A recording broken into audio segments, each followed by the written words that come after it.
यहाँ के जातिवाद जातीय असमानता को बनाए रखने का यंत्र है कि जातियों में जो असमानता बनी हुई है उसको कौन बना रहा है, जातिवाद। हमने इसको कंप्लीट कर लिया था। हम आज यहाँ से पढ़ेंगे कि भारत में जातिवाद के विकास के क्या कारण हैं, कि जातिवाद का विकास कैसे होता है, इसके कुछ कारण बताए गए हैं। इन कारणों को हम अच्छे से पढ़ेंगे कि जातिवाद के विकास के कुछ कारण जाति व्यवस्था की अपनी विशेषताओं में निहित हैं। अनेक अन्य कारण ऐसे भी हैं जिनसे संगठनों को मजबूत बनाने में सहायता मिलती है। तो ये कारण क्या है? पहला है विवाह संबंधी निषेध, कि अंतर्विवाही समूह होने के कारण प्रत्येक जाति अपने सदस्यों पर अपनी ही जाति में विवाह करने के लिए प्रतिबंध लगाती है।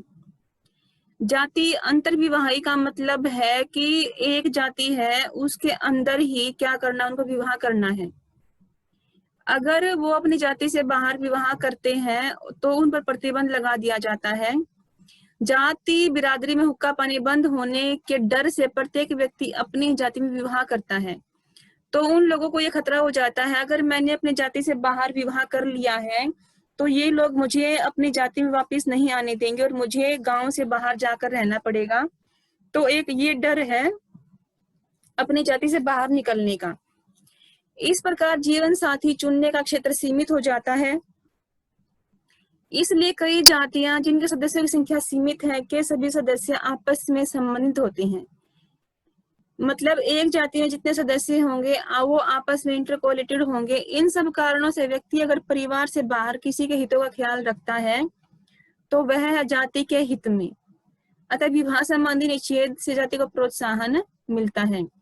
कि जातिवाद को प्रोत्साहन क्यों मिला? अगर हमारी जो पर्टिकुलर कास्ट है, अगर हम उसी कास्ट में शादी करेंगे, अपनी उसी में परिवार बनाएंगे, तो क्या है, हमारी ही जाति बढ़ जाएगी, हमारी जाति की महत्वता बढ़ जाएगी। दूसरा है खान पान, सामाजिक सहवास आदि पर प्रतिबंध, कि जो लोग खाना खाते हैं, इंटरकोर्स होता है मेल फीमेल का, तो ये क्या करते हैं, ये अपनी ही जाति के लोगों के साथ खाना खाना पसंद करते हैं। अगर ये बाहर की जाति के साथ खाना खाएंगे तो इन पर प्रतिबंध लगा दिया जाएगा कि फिर आप लोगों को हमारी जाति में एंट्री नहीं है। सामान्य रीति रिवाज, पूर्वज एवं व्यवसायी, प्रत्येक जाति का प्रत्येक सदस्य अपनी जाति के दूसरे सदस्यों से इसलिए जुड़ा हुआ है कि उनके रीति रिवाज एवं धार्मिक विचार एक जैसे हैं। कई बार भी अपने आप को एक ही पूर्वज के संतान भी मानते हैं। जाति के सदस्य सामान्यतः एक समान व्यवसाय करते हैं। इन सब से भी व्यवसाय में अपनी जाति के प्रति वचनबद्धता उत्पन्न होती है कि अपनी ही जाति के जो रीति रिवाज हैं, धार्मिक हैं, उनकी ही वो पालना करते हैं। उनके जो पूर्वज हैं यानी कि दादा हैं या उनके परदादा हैं, जैसा काम वो करते थे वही काम इनको अपनी लाइफ में और उनके बच्चों को वही काम करना सिखाया जाता है। इससे भी जातिवाद को बढ़ावा मिलता है। नगरीकरण एवं आवागमन के विकसित साधन, आवागमन के साधनों में विकास से अलग अलग क्षेत्रों में रहने वाले एक ही जाति के लोगों में ज्यादा मेल जोल के अधिक अवसर मिलते हैं। नगरों में एक ही जाति के लोगों में ज्यादा मेल मिलाप होता है। ये आप सब जानते हैं कि अपनी जाति के लोगों को देखकर सब खुश हो जाते हैं और वो लोग जो उनकी जाति है उनके साथ ही मिलना जुलना पसंद करते हैं और जाति के सभी सदस्यों को एकत्रित करने के लिए सहभोज सम्मेलन करते हैं। सहभोज, साथ में खाना खा लिया, सब में कोई त्योहार है तो वहां पर वो लोग इकट्ठे हो जाते हैं। इससे भी जातिवाद के प्रति निष्ठा एवं वचनबद्धता की भावना बढ़ जाती है। संचार साधनों का विकास, अधिकांश जातियां अपनी ही जाति की प्रतिष्ठा बढ़ाने, जीवन साथी के चुनाव में सहायता करने और अपने आदर्शों का निरंतर प्रचार करने के लिए सम्मेलन आयोजित करती हैं। इसके साथ साथ अनेक जातियां दैनिक अखबार, साप्ताहिक, मासिक पत्रिकाएं भी निकालने लगी हैं। जाति के सदस्य इसके लिए चंदा देते हैं। इस तरह जाति के पास एक और प्रचार का साधन आ गया जिससे जाति के प्रति वफादारी एवं भक्ति को बढ़ावा दिया जा सकता है। फिर है भारत में जाति और राजनीति का क्या रोल है, कि जाति किस प्रकार से राजनीति से प्रभावित होती है। आज हमारे प्रजातांत्रिक देश में जाति व्यवस्था एक गंभीर समस्या बनी हुई है। आए दिन हमारे देश के बड़े बड़े नेता कहते हैं कि जातिवाद जैसी भयंकर समस्या का शीघ्र उन्मूलन आवश्यक है, कि जातिवाद को खत्म करो, कि मेरी जाति तुम्हारी जाति, ये जो बातें चलती हैं ये बहुत बड़ी समस्या है।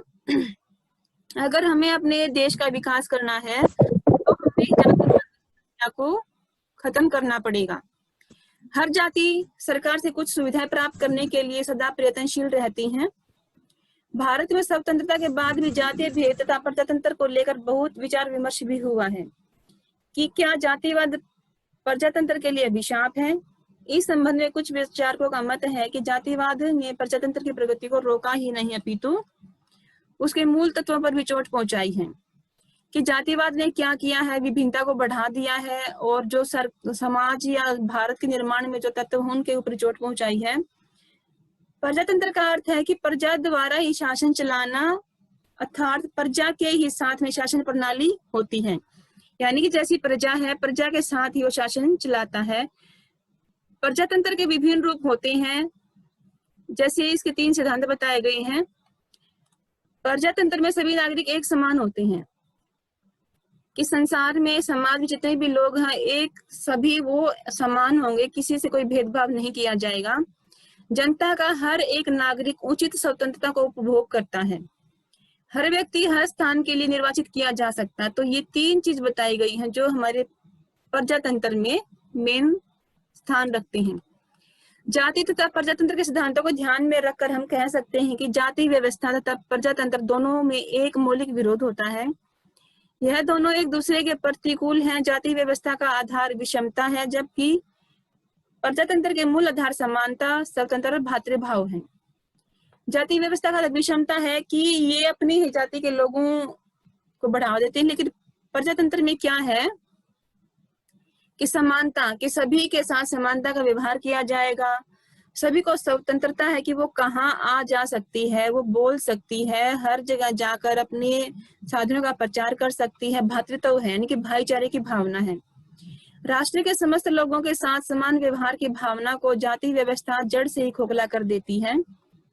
वंशानुगत श्रेष्ठता को प्रजातंत्र के अंतर्गत कोई स्थान प्राप्त नहीं है। वंशानुगत क्या है कि एक बार जो राजा बन जाता है या फिर जो एक नेता बन जाता है तो उनके बच्चे आगे नेता ही बनेंगे। तो ये क्या है, इसमें कोई ऐसा स्थान प्राप्त नहीं है कि जो एक बार सरकार आगे तो वही बनती रहेगी। सबको शासन करने का पूर्ण रूप से अधिकार प्राप्त है। जैसे अपनी 5 साल में चुनाव होता है, सरकारें बदल जाती हैं, तो ऐसे ही कोई वंशानुगत प्रणाली नहीं है कि जिसको एक बार सत्ता मिल गई है दोबारा से फिर वही सत्ता में आ जाएगा। इसमें चेंज होता रहता है। हर व्यक्ति को सत्ता पर अपना अधिकार है, वो नेता बन सकता है। प्रजातंत्र के सफलतापूर्वक संचालन के लिए वहां के निवासियों को प्रजातंत्रीय होना आवश्यक है, किंतु जातीय भेद प्रजातंत्र के रूप में पूर्ण रूप से विपरीत है। प्रजातंत्र जन्म से ही सबको समान मानता है, वह सबको समान रूप से अधिकारों का उपयोग करने की पूर्ण स्वतंत्रता देता है, परंतु जाति व्यवस्था की भावना के आधार पर जन्म से ही यह अंतर हो जाता है और कुछ जातियों के सदस्यों को नीचा माना जाने लगा है। देखो यहाँ पर डिफरेंस बताया गया है कि जातिवाद क्या है, प्रजातंत्र क्या है। जातिवाद क्या है कि वो अपनी ही जाति की श्रेष्ठता का गुणगान करेगी, अपनी ही जाति के लोगों की प्रशंसा करेगी, अपनी जाति के लोगों को चाहेगी कि वही सत्ता में आए, वही नौकरियों में जाएं। लेकिन प्रजातंत्र क्या बोलता है कि मेरे लिए सभी नागरिक समान हैं, सभी जातियां समान हैं, यहाँ पर हर कोई व्यक्ति सत्ता में आ सकता है, वो अपना शासन चला सकता है। जैसे ग्रामीण पंचायतें, नगर पालिकाएं, जिला परिषद, विधानसभाओं और लोकसभा तक के चुनाव में जातिवाद का नंगा नाच अस्पष्ट देखने को मिलता है। जैसे आपके शहर से या फिर आपके गांव से कोई एमसी उठता है, वो बोलता है कि मैं चुनाव लड़ रहा था, मुझे वोट दें, मैं आपकी जाति का हूँ, आपकी कास्ट का हूँ, तो अपनी जाति के लिए मैं इतने बड़े बड़े काम करूंगा। तो इन सब में जो चुनाव होता है वहां पर जातिवाद देखने को मिलता है। देश के विभिन्न राजनीतिक दलों को भी जातिवाद ने पूरी तरह प्रभावित किया है। वहां पर भी जातीय आधार पर संघर्ष अधिक मात्रा में देखने को मिलता है। जातीय आधार पर राजनीतिक दल टिकट बांटते हैं और जातिगत भावनाओं को भड़का कर वोट मांगते हैं। अतः वे इस व्यवस्था को अपना उल्लू सीधा साधने के लिए प्रयोग करते हैं। वास्तव में जाति राष्ट्रीय एकता एवं प्रजातंत्र के लिए अभिशाप है। कि जाति क्या है, जो हमारे भारत में एकता है, राष्ट्रीय एकता है, जो प्रजातंत्र है, उन दोनों के लिए अभिशाप कौन है? जाति ही एक अभिशाप है। तो आधुनिक समाज में जाति व्यवस्था के बदलते स्वरूप के बारे में हम पढ़ेंगे कि क्या है। अब जाति व्यवस्था का परंपरागत स्वरूप पूरी तरह से बदल रहा है। वैसे तो जाति व्यवस्था हर युग में कुछ न कुछ मात्रा में परिवर्तित होती रहती है, यानी कि समय के साथ साथ ही जाति में परिवर्तन होता रहता है, पर वर्तमान समाज में यह परिवर्तन की संरचना निषेधों मनोवृत्तियों में स्पष्ट रूप से दिखाई दे रहा है। इन बदलते स्वरूपों को हम इस प्रकार पढ़ेंगे। पहला है जातीय संरचना में परिवर्तन, कि जातीय संरचना में कैसे परिवर्तन होता है। आधुनिक समाज में जाति व्यवस्था का स्वरूप और मौलिक आधार बदल रहा है। जाति व्यवस्था के संरचनात्मक परिवर्तनों को निम्नलिखित रूपों में देखा जा सकता है। पहला है समाज में खंडात्मक विभाजन में परिवर्तन, कि समाज में परिवर्तन कैसे हो रहा है। भारतीय जो जाति है व्यवस्था समाज का खंडात्मक विभाजन प्रस्तुत कर रही है, परंतु आज जाति व्यवस्था की विशेषता पूर्णतः परिवर्तित हो गई है। आज व्यक्ति की भावनाएं केवल जाति तक सीमित नहीं रही हैं, उसका पद, व्यवसाय और कर्तव्य का निर्धारण जाति पर नहीं व्यक्तिगत योग्यता पर आधारित हो गया है। ये देखो खंडात्मक विभाजन परिवर्तन कैसे आ गया। देखो समाज जातियों से बना हुआ है। पहले जितनी भी जातियां थी समाज में, उन सब का अपना अपना एक रोल होता था, अपने अपने उनके विचार होते थे, तो समाज जाति में बटा हुआ था। लेकिन आज क्या है, वो जो समाज बट गया था वो अब एक हो गया है। अब समाज में जितनी जातियां रहती है उनको एक ही भावना से देखा जाता है। उन सब के लिए उनका पद, उनका व्यवसाय और कर्तव्य, व्यक्तिगत की योग्यता, यानी कि किस जाति के लोगों में क्या एबिलिटी है, उन एबिलिटी के बेस पर उनको वो काम दे दिया जाता है। ब्राह्मणों की सर्वोच्च स्थिति में परिवर्तन। पहले क्या था, हिंदू धर्म ने 4 जातियां बनाई थी, ब्राह्मण थे। ब्राह्मणों को इन्होंने सर्वोच्च उच्च जाति का नाम दिया था। लेकिन आज क्या है, इसकी स्थिति में चेंज आ गया है, क्योंकि जीवन की उच्चता और निम्नता अब जाति पर आधारित नहीं है, क्योंकि अब सब जातियां समान हैं, किसी को किसी भी रूप में श्रेष्ठ नहीं बोला जाएगा। जातीय संस्तरण में परिवर्तन। संस्तरण क्या है, जो हमने एक सीरीज बनाई थी कि सबसे ऊपर जाति कौन सी है, फिर नीचे कौन सी है, फिर और नीचे कौन सी है, तो इसमें भी चेंज आ गया है। जाति व्यवस्था समाज को असमान खंडों में बांटती है, परंतु हम आज पाते हैं कि स्त्रीकरण की धारणा में भी परिवर्तन हुआ है। यानी कि जो हमने स्टेज बनाई थी, स्टेज 1, स्टेज 2, स्टेज 3, के पहले ब्राह्मण है, फिर वैश्य है, फिर शूद्र है और फिर दूसरी जातियां हैं, तो इनमें चेंज हो गया। अब कोई भी स्तर यहाँ पर नहीं है। जो अस्पृश्य जातियां हैं उनकी स्थिति में परिवर्तन हो गया है।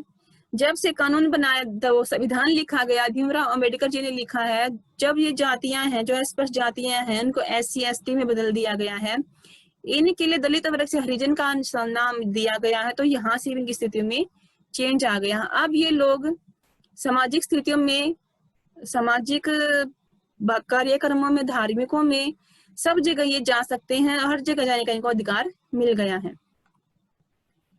जाति निषेधों में परिवर्तन कैसे हुआ है, कि जातियों में जो पहले एक चीज बनाई गई थी, रूल बनाया गया था, उसमें भी चेंज आ गया है। तो ये चेंज कैसे आया है। वैवाहिक प्रतिबंधों में परिवर्तन। पहले क्या था कि अंतर्विवाह ही वो लोग कर सकते थे, अपनी ही जाति में वो लोग विवाह कर सकते थे, लेकिन अब क्या है, वो अपनी जाति के बाहर भी विवाह कर सकते हैं। ये चेंज इसके अंदर आया है। सामाजिक सहवास के प्रतिबंधों में परिवर्तन। अब जो परंपरागत व्यवस्था थी कि अपनी ही जाति के लोगों के साथ भोजन करना है, उन्हीं के साथ मिलना जुलना है, तो अब ये पूर्णतः समाप्त हो गई है। अब कोई भी जाति का लोग किसी भी जाति के लोग के साथ मिलकर खाना खा सकता है, उनके साथ रह सकता है। व्यवसाय संबंधी निषेधों में परिवर्तन, की पहले जो हरिजन कास्ट थी उन लोगों को बड़े लेवल का काम करने के लिए नहीं दिया जाता था, लेकिन अब हर व्यक्ति अपनी योग्यता के बेस पर व्यवसाय को चुन सकता है। ये भी अब समाप्त कर दिया गया है कि जो नीचे जाति के लोग हैं वो नौकरी नहीं कर पाएंगे, अब सबके लिए सेम है। सामाजिक और धार्मिक नियोग्यताओं संबंधित निषेधों में परिवर्तन, की पहले जो इन लोगों को धार्मिक संगठनों में या फिर सामाजिक संगठनों में, राजनीतिक संगठनों में जाने की अनुमति नहीं थी, वो अब सारी समाप्त हो गई है। हर जगह अब जा सकते हैं, इनको हर जगह जाने की परमिशन मिली हुई है। ये समान रूप से उन जगहों का यूज कर सकते हैं जिनके लिए ऊंची जाति के लोग यूज करते हैं। जातिगत मनोवृत्ति में परिवर्तन, कि जो उनकी विचारधारा है उनमें भी परिवर्तन आया है। पहला परिवर्तन क्या है, पेशे की ऊंच नीच संबंधी मनोवृत्ति में परिवर्तन, कि जो पहले व्यवसाय था कि निम्न जाति के लोग ये व्यवसाय करेंगे, ऊंची जाति के लोग ये व्यवसाय करेंगे, तो इन दोनों को देखते हुए इनमें चेंज आ गया है। पेशों का यह वर्गीकरण धर्म की पवित्रता और अपवित्रता समझ रहा है, लेकिन आज के युग में व्यवसाय के संबंध में पवित्रता और अपवित्रता की धारणा पूरी तरह से समाप्त हो गई है। लेकिन सब कुछ चेंज हो गया, अब जो पहले था वैसा नहीं है। अब नए समय के अनुसार हर व्यक्ति को अपने अनुसार पेशे को चुनने का अधिकार है। जन्म की धारणा संबंधी मनोवृत्ति में परिवर्तन, कि जाति व्यवस्था में जन्म का महत्व है। आज के समय में जन्म की धारणा बदल गई है। आज के युग में कार्य कुशलता का ज्यादा महत्व है कि जन्म का। अब यहाँ पर ये कहना चाहते हैं कि जिस व्यक्ति का जिस कास्ट में जन्म हुआ उसको उसी के अकॉर्डिंग काम करना, लेकिन ये धारणा बदल गई है। आज व्यक्ति की योग्यता उसको ये बताती है उसको कौन सा काम करना चाहिए। जाति के अस्तित्व में मनोवृत्ति में परिवर्तन, की उसके जो अस्तित्व है, यानी कि एक जाति का जो एरिया है रहने का, जो उसकी अस्मिता है, उसमें भी चेंज आया है। जाति व्यवस्था भारतीय समाज को सदियों तक प्रभावित और नियमित करती रही है तथा व्यक्ति स्वाभाविक रूप से इसे स्वीकार करता रहा है कि जैसा जाति ने बोल दिया वैसा ही लोगों ने मान लिया। यद्यपि आज भी समाज की व्यवस्था कुछ सीमा तक इसको प्रभावित करती है, पर आज के युग में जातीय अस्तित्व को व्यक्ति केवल अपने राजनीतिक और आर्थिक हितों की पूर्ति के लिए स्वीकार करता है तथा अपनी आत्मा से वह उसे स्वीकार नहीं कर पाता। अर्थात जाति के अस्तित्व की स्वीकृति अब साधन या माध्यम मात्र रह गई है। नगरों में शिक्षित प्रगतिशील वर्ग इस बात को स्वीकार नहीं करता कि जाति ईश्वरीय देन है, उसी के अनुसार व्यक्ति को चलना चाहिए। यानी कि अब ये बात बताई गई है कि जो जातियां हैं, जो शिक्षित हैं, जो उनको ट्रेनिंग मिली हुई है, जो अच्छे हैं, वो हर काम को कर सकते, उसमें अब कोई भी बाध्यता नहीं है। जाति व्यवस्था के जो सांस्कृतिक पक्ष, उसमें क्या चेंज आया है? भारतीय जाति व्यवस्था के सांस्कृतिक पक्ष की ओर से यदि हम देखें तो हम पाते हैं कि इसका आधार धार्मिक है, यानी कि धर्म के आधार पर जातियां बनाई गई हैं। जाति के भीतर जो व्यवसाय की ऊंच नीच है, खान पान का प्रतिबंध है, वैवाहिक प्रतिबंध है, निम्न जातियों की जो नियोग्यताएं हैं, उन सभी का आधार पवित्रता का विचार है और इस धारणा के आधार पर जाति की बहुत कुछ व्याख्या संभव है। पर आज के युग में हम देखते हैं कि अब यह पवित्रता की धारणा बदलती जा रही है। उसका आधार अब धर्म नहीं रह गया, अपितु व्यक्तिगत कोशिश, धन, सत्ता आदि पर उसकी महत्ता निर्धारित की गई है। कहने का तात्पर्य यह है कि आज के युग में जाति व्यवस्था का सांस्कृतिक पक्ष भी बदलता जा रहा है। यानी कि इसमें जो पहले थे कि मैं उच्च जाति का हूँ, आप निम्न जाति के हो, उनके खान पान अलग हैं, उनके वैवाहिक प्रतिबंध लगा दिए गए थे, अब इन सब में चेंज आ गया है। अब इसमें कोई भी बाधा नहीं है। जाति व्यवस्था के विभिन्न पक्षों में हो रही परिवर्तनों से स्पष्ट पता चलता है कि आज जाति व्यवस्था अपना परंपरागत रूप खो बैठी है। यानी कि पहले जो इनका रोल था उनको उसने खो दिया है और ये समाज और सोसाइटी के साथ साथ चेंज होते जा रहे हैं जब इसको हर जगह समानता मिल गई है। ये हम कल पढ़ेंगे, जो क्लास बेस्ड सोशल इनइक्वालिटी के वर्ग के आधार पर सामाजिक असमानताएं क्या होती हैं।